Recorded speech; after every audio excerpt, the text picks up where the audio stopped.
Morning students. हमने previous class के अंदर SN1 और SN2 रिएक्शन जो थी उसको डिस्कस कर लिया था। ठीक है, अब हम उससे रिलेटेड क्वेश्चंस करेंगे।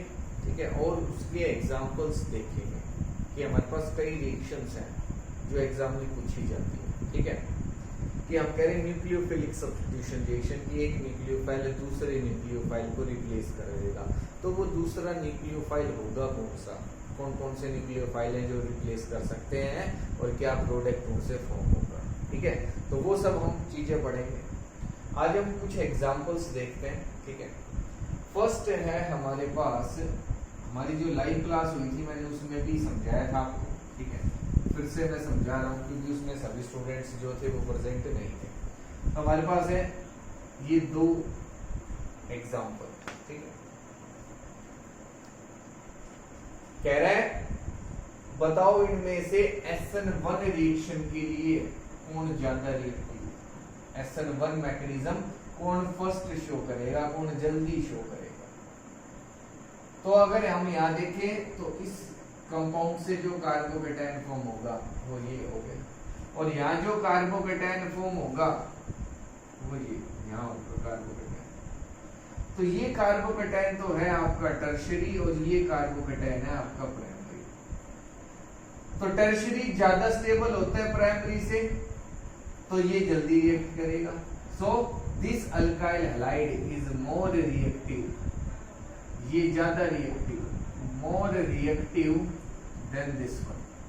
और ये क्या हो गया आपके पास, लेस रिएक्टिव हो गया। ये क्या हो गया आपके पास, लेस रिएक्टिव हो गया SN1 के लिए, ये जल्दी शो करेगा।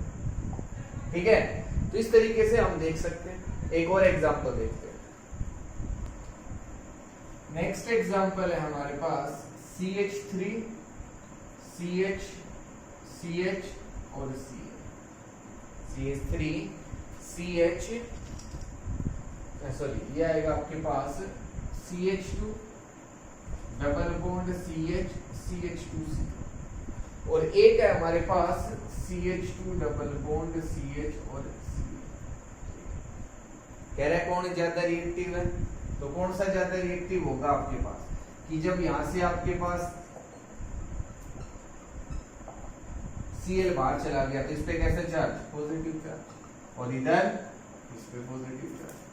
सो इट इज मोर रिएक्टिव, ये ज्यादा रिएक्टिव होगा because it is more stable. ये क्या आपके पास मोर स्टेबल है due to resonance, due to resonance, but यहाँ कोई रेजोनेंस नहीं हो रहा। ये शायद एग्जांपल मैंने आपको पहले भी बताया। ठीक है, और देखते हैं एग्जांपल। ठीक है, और आपके पास अगर एग्जांपल्स हैं होंगे तो वो है हमारे पास CH3F CH3Br sorry CH3Cl CH3Br and CH3I and CH3I। कह रहे SN1 रिएक्शन के लिए ऑर्डर बताओ, SN1 रिएक्शन के लिए कौन ज्यादा रिएक्टिव होगा, कौन साइड में से ज्यादा, क्या रिएक्टिविटी का ऑर्डर रहेगा ये बताओ। तो जो रिएक्टिविटी का ऑर्डर रहेगा वो ये, reactivity increases towards SN1 reaction या SN1 मैकेनिज्म। SN1 मैकेनिज्म के लिए रिएक्टिविटी इंक्रीज होती जा रही है because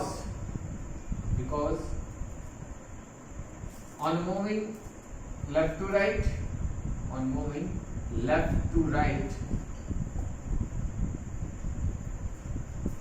leaving tendency to leave alkyl group, because on moving left to right tendency to leave alkyl group increases, the tendency of halogen to leave alkyl group increases। जब हम left से right जा रहे हैं तो क्या हो रहा है कि अल्काइल ग्रुप को लीव करने की टेंडेंसी बढ़ती जा रही है। FCl Br और I लीविंग ग्रुप एबिलिटी या tendency to leave group, tendency to leave alkyl group increases. Alkyl group increases. Alkyl group को लीव करने की, छोड़ने की टेंडेंसी बढ़ती जाती है। सबसे ज्यादा आई के अंदर होती है, फिर Br और उससे कम Cl और फिर F के अंदर होती है। तो जब आपके पास ये लीविंग ग्रुप एबिलिटी सबसे ज्यादा है, टेंडेंसी आई के अंदर जाते हैं, तो ये सबसे जल्दी क्या फॉर्म करेगा? कार्बोकैटायन। और जितनी जल्दी कार्बोकैटायन फॉर्म करेगा उतनी जल्दी न्यूक्लियोफाइल क्या कर सकता है? इस पे अटैक करेगा। जब हम इधर जा रहे हैं तो क्या देख रहे हैं कि यहाँ से जो ये Br है वो आसानी से बाहर नहीं जाएगा, Cl उससे भी कम और F के अंदर और भी कम टेंडेंसी है इस ग्रुप को छोड़ के बाहर जाने की। तो जब तक ये बाहर नहीं जाएंगे न्यूक्लियोफाइल अटैक कर ही नहीं सकता। न्यूक्लियोफाइल कब अटैक करेगा SN1 रिएक्शन के अंदर? जब आपका हेलोजन ग्रुप जो है वो बाहर चला जाएगा, और वो जितनी जल्दी बाहर जाएगा न्यूक्लियोफाइल उतनी ही जल्दी उस पे अटैक करेगा। ठीक है, तो ये हो गया आपका। अब अगर आपसे वो कहता है कि आपके पास है CH3 CH2 या CH3 Br CH3I CH3Cl, F वाला भी हम ले सकते हैं। ठीक है, CH3F Cl Br and I CH3। अब वो आपसे पूछेगा SN2 के लिए ऑर्डर बताओ क्या होगा। SN2 के लिए सेम है हमारे पास, सेम जो ग्रुप्स थे SN1 के लिए वो SN2 के लिए। तो कहेगा बताओ इनमें से ज्यादा रिएक्टिव कौन सा होगा SN2 के लिए, या क्या ऑर्डर आएगा? तो क्या होगा? सेम ऑर्डर रहेगा, रिएक्टिविटी इंक्रीजेस, रिएक्टिविटी यहां भी रिएक्टिविटी इंक्रीज करेगी। अब भी CH3I सबसे ज्यादा रिएक्टिव है। देखो क्या हो रहा है SN2 रिएक्शन के अंदर कि जो न्यूक्लियोफाइल है वो बैक साइड से अटैक करेगा पहले, और एक ट्रांजिशन स्टेट फॉर्म कर लेगा। क्या फॉर्म कर लेगा? Transition state. ये बड़ा एग्जांपल दिया है। ठीक है, और भी ले सकते हैं कोई। अब क्या हो रहा है, हमारा जो हेलोजन ग्रुप है, या मैं सिंपली X लिख देता हूं, हमारा जो हेलोजन ग्रुप है वो लीव करके जाएगा इस CH3 को।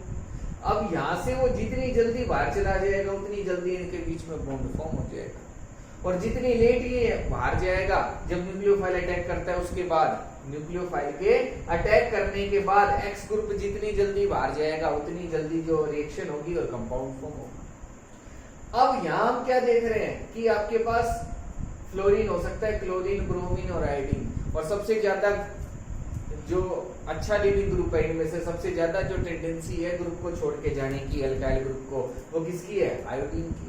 तो रिएक्शन करने के बाद, न्यूक्लियोफाइल के अटैक होने के बाद भी जो अच्छा लिविंग ग्रुप होगा वो ही SN2 रिएक्शन जो है वो जल्दी शो करेगा। SN2 रिएक्शन क्या होगा? जल्दी शो करेगा। ठीक है, तो इसमें भी सबसे ज्यादा रिएक्टिव कौन सा है? CH3I। कौन सा होगा? CH3I। ये काफी इंपॉर्टेंट है। ठीक है, तो आपसे दो टाइप से क्वेश्चन पूछेगा, क्या तो आपका हेलोजन चेंज करेगा या आपका अल्काइल ग्रुप चेंज करेगा। और नॉर्मली जो है वो अल्काइल ग्रुप से क्वेश्चन आता है कि अल्काइल ग्रुप चेंज करके पूछेगा, हेलोजन सेम रहते हैं। फिर उसमें से एक सेकेंडरी हो सकता है, एक प्राइमरी हो सकता है और एक टर्शियरी हो सकता है। तो वो आपको देखना पड़ेगा कौन सा अल्काइल ग्रुप प्रेजेंट है। और वो आपको पता है ऑर्डर रिएक्टिविटी का SN1 के अंदर सबसे ज्यादा रिएक्टिव टर्शियरी होता है, फिर सेकेंडरी और फिर प्राइमरी। SN2 में सबसे ज्यादा रिएक्टिव होता है प्राइमरी, उसके बाद सेकेंडरी और फिर टर्शियरी। SN2 में ऐसा क्यों होता है ऑर्डर? SN1 के लिए तो हमने पढ़ा था कि स्टेबिलिटी पे डिपेंड करता है कार्बोकैटायन की, तो टर्शियरी कार्बोकैटायन सबसे ज्यादा स्टेबल है, इसलिए सबसे ज्यादा रिएक्टिव है। अगर SN2 की हम बात करें तो यहाँ जो फैक्टर काम करेगा वो होगा स्टीरिक हिंड्रेंस। वो कौन सा होगा आपके पास? Stearic hindrance. ठीक है, XH। हमने दो CH3 ग्रुप लगा दिए, दो अल्काइल ग्रुप लगा दिए और X। अब हमने तीन अल्काइल ग्रुप लगा दिए, CH3 CH3 CH3। अब SN2 में तो न्यूक्लियोफाइल जो है वो पहले अटैक करता है बैक साइड से। कहां से अटैक करेगा? बैक साइड से। कहां से अटैक करेगा? बैक साइड से। तो कहां अटैक आसानी से हो सकता है? फर्स्ट के अंदर हो सकता है। क्यों? क्योंकि यहाँ तो हमारे पास तीन अल्काइल ग्रुप है, इसको पीछे से कवर कर लेंगे, स्टीरिक हिंड्रेंस क्रिएट करेंगे, स्पेस में जो है रिपल्शन करेंगे, इसको आने नहीं देंगे इसके पास। और जब तक ये न्यूक्लियोफाइल इस कार्बन के पास नहीं आएगा रिएक्शन नहीं होगी। यहाँ हम देख रहे हैं कि दो अल्काइल ग्रुप हो गए, तो इससे ज्यादा रिएक्टिविटी इस कार्बन की हो जाएगी। और यहाँ केवल एक ही अल्काइल ग्रुप है, तो यहाँ जो रिएक्टिविटी है वो इन दोनों से ज्यादा रहेगी, न्यूक्लियोफाइल आसानी से यहाँ अटैक कर सकता है। इसलिए प्राइमरी सबसे ज्यादा रिएक्टिव होता है, फिर सेकेंडरी और फिर टर्शियरी। फिर कौन सा होता है? टर्शियरी होता है। ठीक है, अब ये तो हो गई, हमने एग्जांपल्स देखे, क्या रीजन था वो देखा। ठीक है, रिएक्टिविटी ऑर्डर हमने देखा। अब जो हम पढ़ेंगे वो होंगी रिएक्शंस की, न्यूक्लियोफिलिक सब्स्टिट्यूशन रिएक्शंस के एग्जांपल्स। तो स्टार्ट करते हैं। रिएक्शन स्टार्ट करने से पहले एक और क्वेश्चन हम देख लेते हैं कि हमारे पास अगर बीटा पोजीशन पे कार्बोनाइल ग्रुप है, बीटा पोजीशन पे क्या है? ये अल्फा पोजीशन और ये बीटा पोजीशन, इसको हम कार्बोनाइल ग्रुप बोलते हैं। इसको हम क्या बोलते हैं? Carbonyl group. तो अगर हमारे पास बीटा पोजीशन पे कार्बोनाइल ग्रुप है, तो ये जो आपके पास कंपाउंड होगा ये SN1 रिएक्शन शो नहीं करेगा।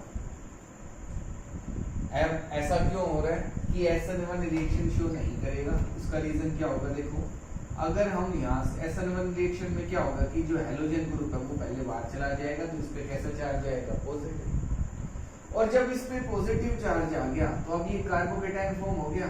और SN1 रिएक्शन जो है वो डिपेंड करती है स्टेबिलिटी ऑफ कार्बोकेटायन पे, कि जितना ज्यादा स्टेबल होगा कार्बोकेटायन उतनी ही जल्दी रिएक्शन शो करेगा वो कंपाउंड टुवर्ड्स SN1 रिएक्शन। तो अगर यहाँ स्टेबिलिटी हम देखें तो it is very less stable, very less stable, बहुत ही कम स्टेबल है, हम कह सकते हैं स्टेबल नहीं होगा ये। क्यों? Due to minus I effect of, due to minus I effect of C double bond O या कार्बोनाइल कार्बोनाइल ग्रुप, क्या बोलेंगे? Carbonyl group. कि जो कार्बोनाइल ग्रुप होगा ये माइनस आई इफेक्ट शो करेगा, मतलब इलेक्ट्रॉन्स को अपनी तरफ खींचेगा। और जब इलेक्ट्रॉन्स को अपनी तरफ खींचेगा तो इस कार्बन पे और पॉजिटिव चार्ज आ गया, और ज्यादा पॉजिटिव चार्ज हो गया, तो इसकी स्टेबिलिटी क्या हो जाएगी? इसकी स्टेबिलिटी क्या हो जाएगी? कम। और जब इसकी स्टेबिलिटी कम हो गई तो ये रिएक्टिव भी क्या हो जाएगा? कम। कार्बोकेटायन जितना ज्यादा स्टेबल रहेगा उतनी ज्यादा टेंडेंसी रखेगा SN1 रिएक्शन शो करने की, और जितनी स्टेबिलिटी कम होगी उतनी कम टेंडेंसी होगी। तो यहाँ स्टेबिलिटी इतनी कम हो जाती है कि वो रिएक्शन शो नहीं कर पाता। ठीक है, तो ये क्वेश्चन था कि अगर बीटा पोजीशन पे कार्बोनाइल ग्रुप प्रेजेंट है तो ये कंपाउंड रिएक्शन शो क्यों नहीं करेगा, या कोई भी अल्काइल हैलाइड है अगर उसमें बीटा पोजीशन पे कार्बोनाइल ग्रुप है तो वो रिएक्शन शो नहीं करेगा SN1। तो क्या रीजन लिखेंगे? Because due to the minus I effect of carbonyl group stability of carbocation decreases, due to which it becomes very less reactive.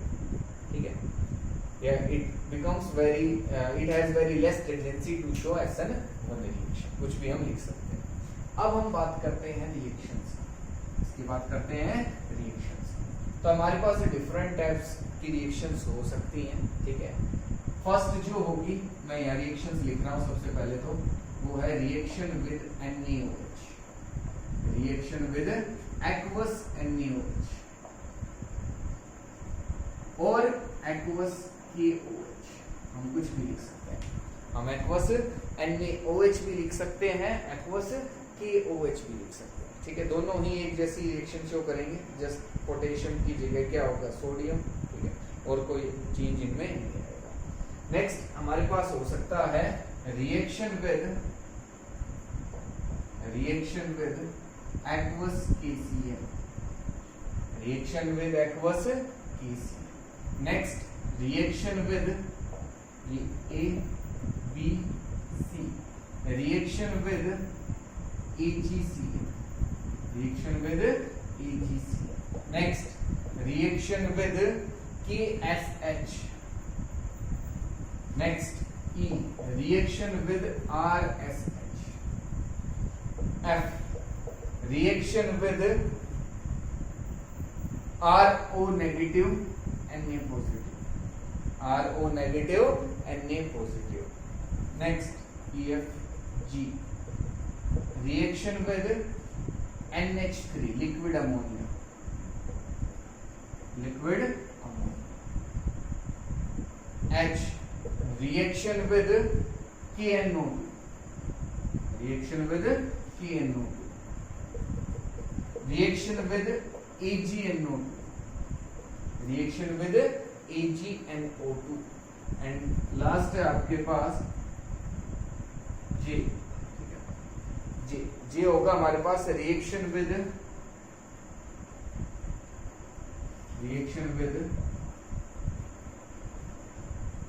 CH triple bond C negative Na positive, CH triple bond C negative Na positive. तो ये हमारे पास compounds होंगे, ये जो हमारे पास reagents होंगे जिनके साथ हम रिएक्शन पढ़ेंगे SN1 रिएक्शन। कौन सी रिएक्शन पढ़ेंगे? SN1 reaction. ठीक है, ये आ गया होगा सभी को समझ में। अब इनकी रिएक्शन हम देखते हैं स्टेप बाय स्टेप की। A reaction, B, C, D ये सभी रिएक्शन देखेंगे, क्या चेंज रहेगा, क्या इंपॉर्टेंट है, वो सभी चीजें हम इसमें नोट करेंगे। तो स्टार्ट करते हैं हमारी फर्स्ट रिएक्शन।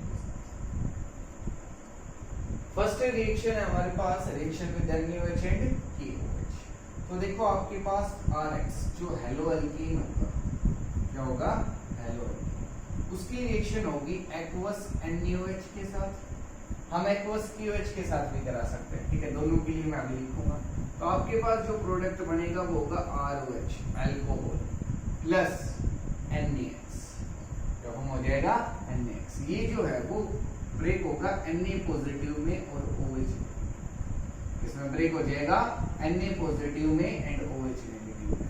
और X जो है वो इलेक्ट्रॉन लेके बाहर चला गया, तो इस कार्बन पे ये जो अल्काइल ग्रुप है इस पे कैसा चार्ज? पॉजिटिव, तो ये इस पे अटैक कर देगा।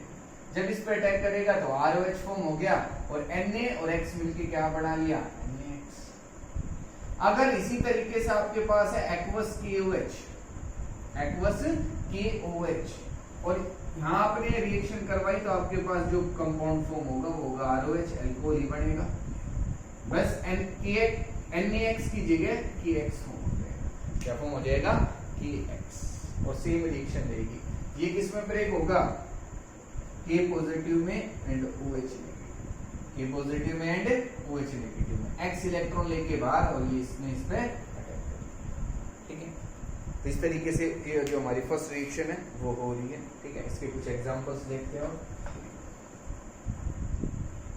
फॉर एग्जांपल आपके पास है CH3 CH2 Br, CH3 CH2 Br और इसकी रिएक्शन आपने करवाई एक्वस KCN के साथ, इसके साथ एक्वस KOH के साथ, या हम करवा सकते हैं एक्वस NaOH, कोई भी हम यूज कर सकते हैं।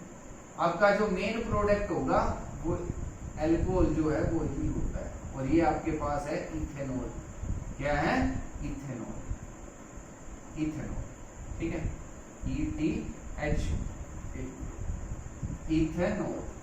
ठीक है, ये आपके पास जो है वो प्रोडक्ट रहेगा मेन और इसके साथ KCl और NaCl, मतलब जो हम यूज करेंगे KBr और NaBr, KBr और NaBr जो भी हम यूज करेंगे, जैसा रिएजेंट यूज करेंगे उसके अकॉर्डिंग आपका प्रोडक्ट बन जाएगा। अगर KOH यूज कर रहे हैं तो KBr, NaOH कर रहे हैं तो NaBr।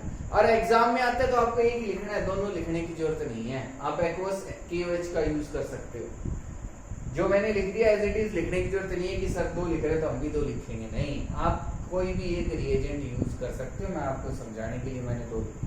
ठीक है, और हो सकते हैं आपके पास एग्जांपल कि आपके पास है CH3 CH2 CH CH3 और इधर है Cl और आपने रिएक्शन करवाई एक्वस KOH के साथ, तो जो प्रोडक्ट बनेगा वो होगा CH3 CH2 CH CH3 और यहाँ क्या आ जाएगा? यहाँ क्या हो जाएगा? OH। It is butane 2ol, it is butane 2ol और इसके साथ जो प्रोडक्ट बनेगा वो होगा KCl। क्या होगा? KCl। यहाँ एक्वस KOH हम यूज कर रहे हैं। क्या यूज कर रहे हैं? Aqueous KOH।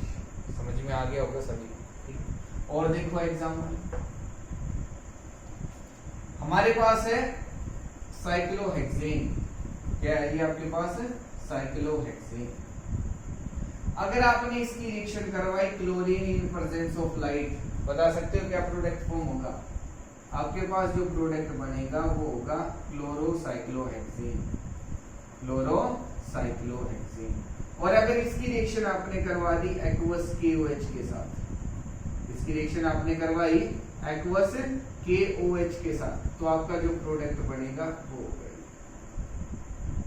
साइक्लोहेक्सेनॉल, जो फॉर्म हो जाएगा साइक्लोहेक्सेनॉल, OH लग जाएगा। मतलब जहां भी हैलोजन लगा होगा उसकी जगह OH लगाना है आपको। क्या लगाना है? OH, अल्कोहल बनाना है। हमने मेथड ऑफ प्रिपरेशन पढ़ी थी हेलोअल्केन की, जिसमें हमने अल्कोहल से हेलोअल्केन बनाया था। वहां हम PCl5 का यूज कर रहे थे, SOCl2 का। तो वहां जहां OH लग रहा था उसकी जगह हमने ClBr जो भी हम लगाना चाह रहे थे वो हम लगा रहे थे। यहाँ उल्टा हो रहा है कि Cl की जगह ClO Br हो, उसकी जगह हम OH लगाएंगे, बट रिएजेंट अब क्या होगा? एक्वस KOH या एक्वस NaOH। तो ये हमारी फर्स्ट रिएक्शन। अब सेकंड रिएक्शन देखो। नेक्स्ट रिएक्शन है हमारी reaction with aqueous KCl। Reaction with aqueous KCl, यहाँ जो रिएक्शन होगी RX हेलोअल्केन, उसकी रिएक्शन हम करवाएंगे एक्वस KCl के साथ। तो आपके पास जो प्रोडक्ट होगा RCN प्लस AX, साइनाइड जो है वो फॉर्म होते हैं, साइनाइड समूह को बोलते हैं, या हम सिंपली लिख सकते हैं अल्काइल साइनाइड्स। तो लिख सकते हैं अल्काइल साइनाइड्स या अल्काइल नाइट्राइल्स भी हम बोलते हैं। क्या बोलते हैं? Alkyl nitriles. ठीक है, कोई भी वर्ड हम यूज कर सकते हैं। तो यहाँ ये जो कंपाउंड है, ये जो आपके पास मॉलिक्यूल है, ये ब्रेक होगा K पॉजिटिव के अंदर और CN नेगेटिव। X इलेक्ट्रॉन लेके बाहर और ये इस पे अटैक कर देगा। ये इस पे क्या कर देगा? अटैक कर देगा। और आपके पास RCN तो फॉर्म होगा, इसके साथ RNC भी फॉर्म होता है ट्रेसिस में। इसमें फॉर्म होता है ट्रेसिस में, मतलब बहुत ही कम अमाउंट होती है। इसको हम, इनको हम आइसोसाइनाइड्स बोलते हैं। इनको हम क्या बोलते हैं? आइसोसाइनाइड्स।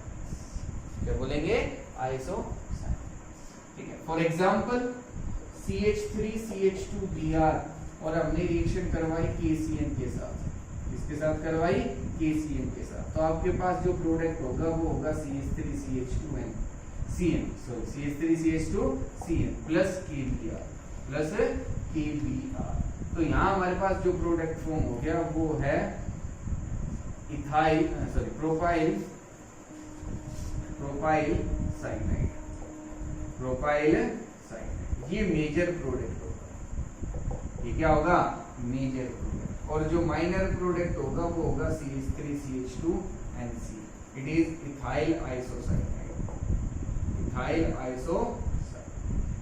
तो हमारे पास ये दो प्रोडक्ट बनेंगे। ये माइनर होगा, ट्रेसिस में फॉर्म होगा, थोड़ा सा मामूली सा। तो अब ऐसा क्यों हो रहा है कि ये प्रोडक्ट क्यों फॉर्म हो रहा है और ये मेजर क्यों है? ये जो प्रोडक्ट है वो क्यों फॉर्म हुआ, ये मेजर क्यों है, ये माइनर क्यों है, ये ट्रेसेस में क्यों हो रहा है? ठीक है, तो इसका रीजन अब हम पढ़ेंगे। ठीक है, ये समझ में आ गया होगा आपको। एग्जांपल जो मैंने समझाया क्या है कि KCN ये किसमें ब्रेक होगा? K पॉजिटिव में और CN नेगेटिव। नेगेटिव चार्ज किस पे होगा? कार्बन पे। किस पे होगा? कार्बन पे। तो Br इलेक्ट्रॉन लेके बाहर और ये इस कार्बन पे अटैक कर देगा और ये जो प्रोडक्ट है वो आपका फॉर्म होगा। ये आपको मेंशन करने की जरूरत नहीं है जब तक आपसे ना पूछा जाए। इसको मेंशन नहीं कर रहे तो भी कोई दिक्कत नहीं है, ये आपको जरूर दिखाना है। जो मेन प्रोडक्ट है वो आपको जरूर मेंशन करना होगा। अगर ये नहीं करोगे तो गलत हो जाएगा। अगर ये आपने मेंशन नहीं किया तो फिर गलत हो जाएगा क्वेश्चन। ठीक है, तो अब हम रीजन पढ़ते हैं कि ये प्रोडक्ट ट्रेसिस में क्यों बनता है और ये मेजर प्रोडक्ट क्यों। CN जो है हमारे पास में, CN पे कैसा चार्ज है? Negative charge. CN is an ambident nucleophile।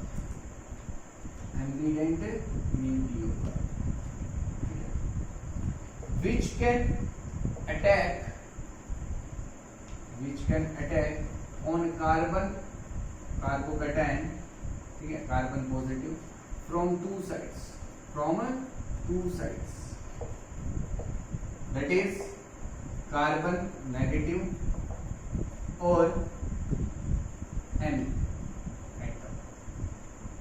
दो साइड से अटैक कर सकता है। कार्बन पे नेगेटिव चार्ज है, यहाँ से अटैक कर सकता है, और नाइट्रोजन से, क्योंकि नाइट्रोजन के पास lone pair of electrons. But carbon negative attack is preferred over an atom attack. Nitrogen atom जो है उसका अटैक जो है उससे ज्यादा प्रेफरेंस किसको मिलेगी? इसको, बिकॉज या due to smaller atomic size, या due to larger atomic size, of carbon, या C negative, due to larger atomic size of C negative. C negative का जो है वो लार्ज साइज होता है, जिसकी वजह से वो अटैक आसानी से कर सकता है। इस पे नेगेटिव चार्ज है फर्स्ट ऑफ ऑल, दूसरा इसका साइज जो है वो बड़ा है, तो ये इसको प्रेफरेंस दी जाएगी। और हमारे पास इसको प्रेफरेंस कम मिलेगी तो ये ट्रेसेस में फॉर्म, यहाँ जो प्रोडक्ट है वो दूसरा जो हम RNC लिख रहे थे वो क्या होगा? ट्रेसेस में फॉर्म होगा। ठीक है, तो ये समझ में आ गया कि CN वाला जो है वो ज्यादा क्यों बढ़ता है और ये माइनर क्यों बढ़ता है, कि RCN जो था वो लार्जर मेजर प्रोडक्ट क्यों था और ये माइनर क्यों था, तो ये इसका रीजन है। ठीक है, ये समझ में आ गया होगा। अब हमारी जो नेक्स्ट रिएक्शन है, ठीक है, या इसी के हम अगर कुछ एग्जांपल्स और देखें, इसी के हम अगर और कुछ एग्जांपल्स देखें तो वो हमारे पास हो सकते हैं कि आपके पास है CH2Cl और आपने इसकी रिएक्शन करवाई एक्वस KCl के साथ, इसके साथ करवाई एक्वस KCl के साथ, तो यहाँ जो प्रोडक्ट होगा वो होगा CH3CH2Cl। जस्ट आपको Cl की जगह Cn लगाना है, Cl की जगह क्या लगाना है? Cn लगाना है, चाहे कैसा भी फिर आपके पास रिएजेंट क्यों ना, रिएक्टेंट क्यों ना हो, CH3CH2CH2Cl। तो यहाँ आपके पास एक्वस अगर KCl के साथ रिएक्शन हो रही है तो आपके पास जो प्रोडक्ट बनेगा वो होगा CH3CH2CH2Cl। मैं कार्बोक्सिलिक ग्रुप में भी कन्वर्ट कर सकता हूँ CN को, इसमें कन्वर्ट कर सकता हूँ कार्बोक्सिलिक ग्रुप में भी। अगर आपके पास CH3CH2Cl, इसकी रिएक्शन हमने करवाई एक्वस KCl के साथ, इसके साथ करवाई एक्वस KCl के साथ, तो ये प्रोडक्ट फॉर्म करेगा CH3CH2Cl और इसका हम कर देंगे हाइड्रोलिसिस। क्या बोलते हैं हम इसको? हाइड्रोलिसिस। और उसके जो रिएजेंट होंगे वो होंगे H2O एंड H4 और आपके पास जो प्रोडक्ट होगा CH3CH2COOH, कार्बोक्सिलिक एसिड में कन्वर्ट हो जाएगा, इसमें कन्वर्ट हो जाएगा कार्बोक्सिलिक एसिड। ये काफी इंपॉर्टेंट है CN, इससे मैं एल्डिहाइड भी बना सकता हूँ, अल्कोहल भी बना सकता हूँ, कार्बोक्सिलिक एसिड भी बना सकते हैं, तो काफी इंपॉर्टेंट है CN, इससे कई प्रोडक्ट्स हम बना सकते हैं। ये हमारे कन्वर्जन्स में आएंगे। ऑर्गेनिक में क्या है कि कन्वर्जन्स आएंगे, आपको कहेगा आपके पास है CH3CH2Cl, कहेगा इसको इस कंपाउंड में कन्वर्ट करो, तो आपको ये स्टेप खुद करने पड़ेंगे कि पहले मैं इसको CN में कन्वर्ट करूंगा और फिर किसमें करेंगे? COH। और उसके लिए रिएजेंट आपको याद रखने पड़ेंगे। रिएजेंट क्या रखने पड़ेंगे? याद।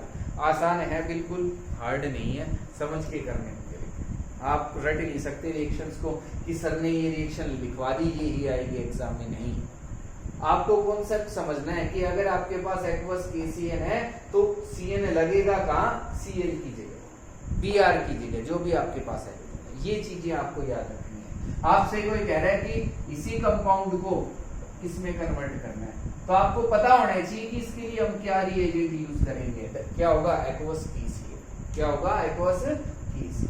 तो ये जब तक आपको याद नहीं होगा आप रिएक्शंस नहीं कर पाएंगे। तो रटनी नहीं है रिएक्शंस, याद रखने रिएजेंट्स का काम, उसका काम क्या है, क्या वो प्रोडक्ट फॉर्म करेगा। ठीक है, ये सब चीजें आपको याद रखनी पड़ेगी।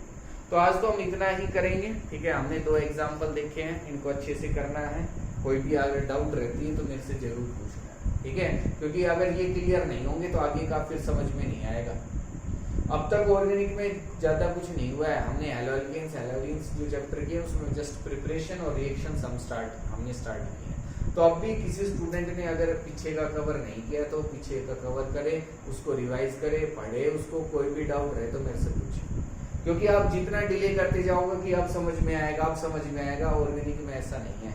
आपने इनऑर्गेनिक के अंदर हमने जो फिजिकल केमिस्ट्री पढ़ी है उसमें डिफरेंट चैप्टर्स थे कि केमिकल काइनेटिक्स अलग है, सरफेस केमिस्ट्री अलग था, कोऑर्डिनेशन अलग था, तो वो सब चैप्टर्स एक दूसरे से लिंक नहीं है।